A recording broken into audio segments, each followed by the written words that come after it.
Balisungsong, tapos menudo and fried chicken. Ito yung lunch natin. Magkakamay tayo.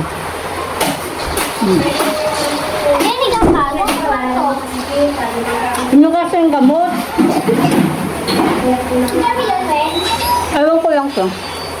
Sabi ko kay ito ni sa nanigan ko, sabi ko kay Kuya Riz, ay nakikita, pinasabi ko kay Dito ko, di ba? Sabi ko kay Kuya Riz, Kayo ba? Mahilig sa ganitong kanin? Yan. Anong tawag sa inyo nito mga katsamis? Sarap yan. Tapos minudo swak, na swak talaga. Grabe yung bangs ko, no? Talaga nanlalaban.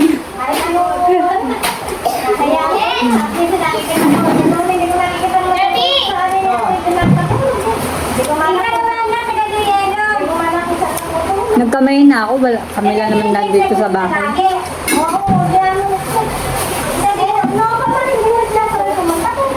Ang tiga.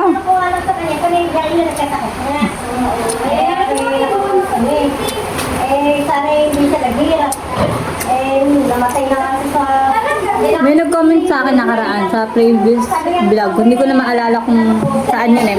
Sabi niya,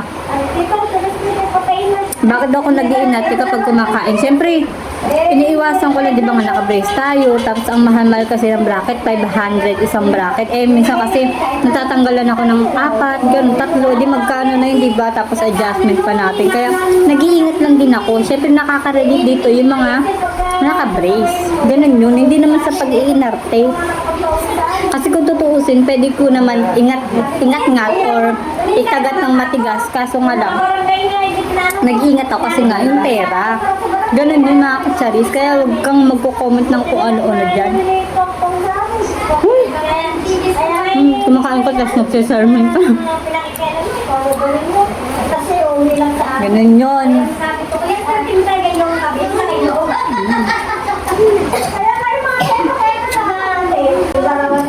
Ang louder.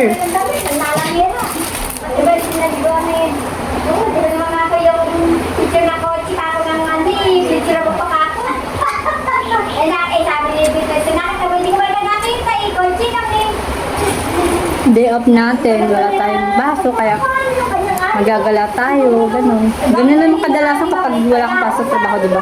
Gagala lang, ganun. Or minsan, pag wala akong gala, natutulog lang ako maghapon para mabawi ko yung mga naging pagod ko sa mga trabaho ko, ganun yun. Ano? Gasolinahan na lang man. Pero nakita niya series ko na mga pinto. Tapos, yung lola ko dati, ang ginagawa niya kapag kinakainan niya kami. Kaya, nasanay na rin ako. Ngayon ko na nga lang din siya nagagawa. Yung bibilit mo yung kanin, kaya yan. Tapos isusubo mo.